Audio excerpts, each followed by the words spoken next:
થી મિત્રો જે રીતના ચેતર વસાવાના કેસમાં આપણને નવો જે વળાંક જોવા મળ્યો છે અને કહીએ તો ચેતર વસાવા સાથે ગયેલા તમામ જે આરોપી અહીંયા છૂટ્યા છે, ખાલી ચેતર વસાવાને છોડીને.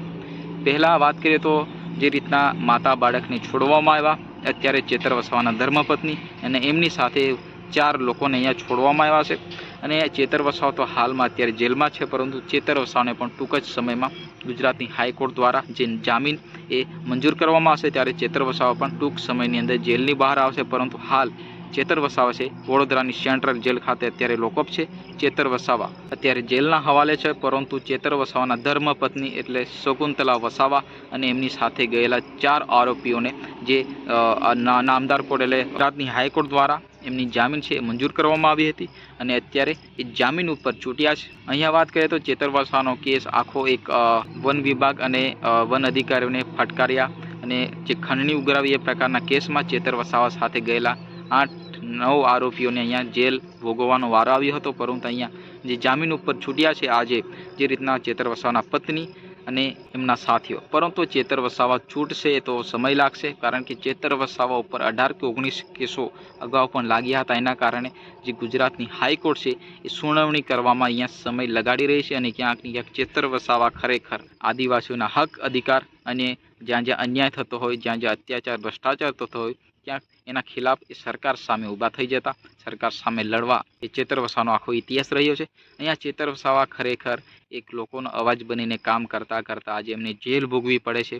ચેતર વસાવા નર્મદા જિલ્લા પૂરતા નહીં, પરંતુ આખા ગુજરાતની અંદર ઉમરગામથી અંબાજી સુધી એક આખો આદિવાસી વિસ્તાર ટ્રાઇબલ એરિયાની અંદર પોતાની મસીહા તરીકે ઓળખ મેળવી ચૂક્યા છે. કારણ કે ચેતર વસાવાનું કામ બોલે છે કે ભાઈ આદિવાસી વિસ્તારમાં જે તકલીફો, જે આખો જે માહોલ ઊભો થતો, જે સરકાર સામે વિરોધ કરવા, સરકાર જે રીતના હેરાન કરતી, જ્યાં અત્યાચાર ભ્રષ્ટાચારનો પ્રશ્ન આવતો હોય, જ્યાં વિસ્થાપિતનો પ્રશ્ન આવતો હોય, ત્યાં ચેતર વસાવા છે ઊભા થઈ જતા હોય છે અને સરકાર સામે લડી લેવાના મૂડમાં એ અનેક વખત આપણને જોવા મળતા હોય છે. પરંતુ જે રીતના નર્મદા જિલ્લાની અંદર મનસુખ વસાવા જે ભરૂચ જિલ્લાના લોકસભાના સાંસદ છે, એમના દ્વારા અનેક વખત વારંવાર રીતના નિવેદનો આવતા હોય છે ચેતર વસાવા ચોર છે, લફંગા છે અને અધિકારીઓ જે રીતના આમ જનતા સાથે ભીડવું અને જે રીતના એમનું એક મગજ છે કામ નથી કરતું, ધતિંગ પ્રકારનું કાર્ય કરે છે, જે સરકારની યોજનાઓ લોકો અને જનતા સુધી પહોંચાડતો નથી, એ પ્રકારના અત્યારે ચેતર વસાવાની ગેરહાજરીમાં એ નર્મદા જિલ્લાની અંદર મિટિંગો યોજાતી હોય છે, એમાં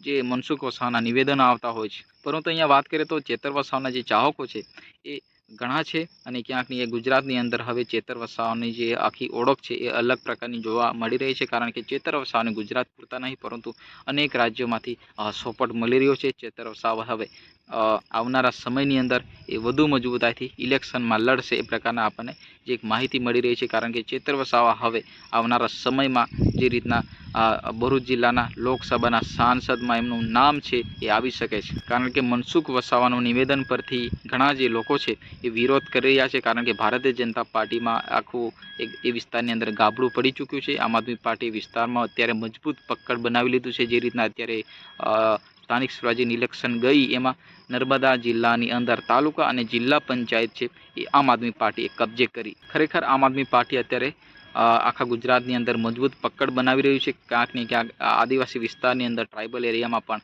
આમ આદમી પાર્ટીનું પકડ એ વધુ આપણને જોવા મળી રહ્યું છે. ખરેખર મિત્રો જે રીતના ચેતર વસાવા જેલની બહાર આવતા જ એ વધુ મજબૂતાઈથી વિસ્તારની અંદર કામો કરશે, લોકોને જનતાનો અવાજ ઉઠાવશે. પરંતુ અહીંયા સવાલ એ છે કે ભાઈ ચેતર વસાવા આમ આદમી પાર્ટીમાં જ રહેશે કે પછી ભારતીય જનતા પાર્ટીમાં જોડાશે, એ તો આપણે નક્કી કરી શકતા નથી. કારણ કે કોઈ પણ નેતા, કોઈ પણ જે કાર્યકર્તાઓ છે એ કોઈ પણ પાર્ટીમાં ફિક્સ એ રહેતા નથી. એ સમય આવતા જ એમનું જે આખું પાર્ટી ચેન્જ કરી લેતા હોય છે. અહીંયા ચેતર વસાવા પણ એ જ સવાલ ઉઠી રહ્યો છે. ચેતર વસાવા ખરેખર જેલની અંદર તો છે, પરંતુ એ ભારતીય જનતા પાર્ટીમાં જોડાશે કે પછી આમ આદમી પાર્ટીમાં રહેશે, અહીંયા સવાલ એ ઊભો થઈ રહ્યો છે. પરંતુ ખરેખર ચેતર વસાવા અત્યારે આમ આદમી પાર્ટીના મજબૂત નેતા અને આખું ગુજરાતની અંદર સંગઠન બનાવતા આપણને જોવા મળતા છે અને વધુમાં વધુ આમ આદમી પાર્ટીમાં લોકો અને જનતા અત્યારે જોડાઈ રહી છે. જ્યાં મિત્રો તમને વિડીયો પસંદ આવે તો વિડીયોને લાઇક ઠોકો, ચેનલને સબસ્ક્રાઈબ કરો, વધુને વધુ શેર કરો. જી હા મિત્રો, ફરી મળીએ નેક્સ્ટ વિડીયોમાં. જય હિન્દ, વંદે માતરમ.